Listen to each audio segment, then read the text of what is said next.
நாம் தேவனின் வார்த்தையை கேட்ட பிறகு ஜெபம் செய்வோம். நாம் சந்திக்கிற சிரமங்களை தனியாக சமாளிக்க தேவையில்லை. இந்த கஷ்டங்களே கடவுளின் பலத்தால் விசுவாசத்துடன் ஜெபத்தில் எதிர்கொள்ளலாம்.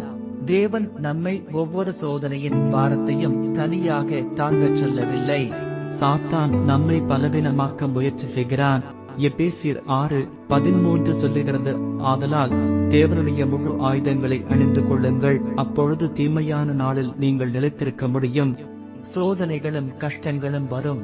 நம்ம வாழ்க்கையில் நம்பிக்கையை சோதிக்கும் நாட்கள் வரும். சிலருக்கு அது பணக்கஷ்டம், சிலருக்கு உடல்நல பிரச்சனை, சிலருக்கு வாழ்க்கையில் தோல்விகள். ஆனாலும் பயப்பட வேண்டாம், தேவன் உங்களை பாதுகாப்பார். நீங்கள் தனியாக போராட வேண்டியதில்லை.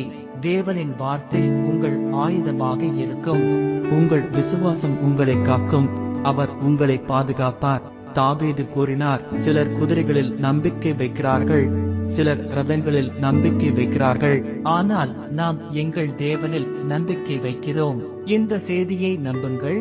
நீங்கள் பலவீனமாக இருக்கலாம், ஆனால் கடவுள் உங்களுக்கு பலன் தருகிறார். நீங்கள் தனியாக இருக்கிறீர்கள் என்று நினைக்கலாம், ஆனால் தேவன் உங்களோடு இருக்கிறார். இந்த போராட்டம் உங்களுடையது இல்லை, அது கடவுளுடையது. எலிசா ஒரு நாள் சொன்னார், நம்மோடு இருப்பவர்கள் எதிரிகளோடு இருப்பவர்களை விட அதிகம். தேவன் உங்களுக்காக போராடுகிறார், அதனால் நீங்கள் வெற்றி பெற்றவர்கள். இப்போது நாம் ஜெபம் செய்வோம். இயேசுவே, நீர் மட்டுமே என் பலன்.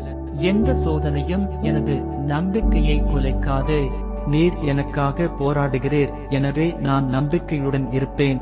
என் வாழ்க்கையை உமக்காக முழுவதுமாக அர்ப்பணிக்கிறேன். இயேசுவின் நாமத்தில் ஆமென். இந்த வார்த்தை உங்கள் வாழ்க்கைக்கு ஆசீர்வாதமாக இருந்தால் ஆமென் என டைப் செய்யுங்கள். கடவுள் உங்களை ஆசீர்வதிப்பாராக.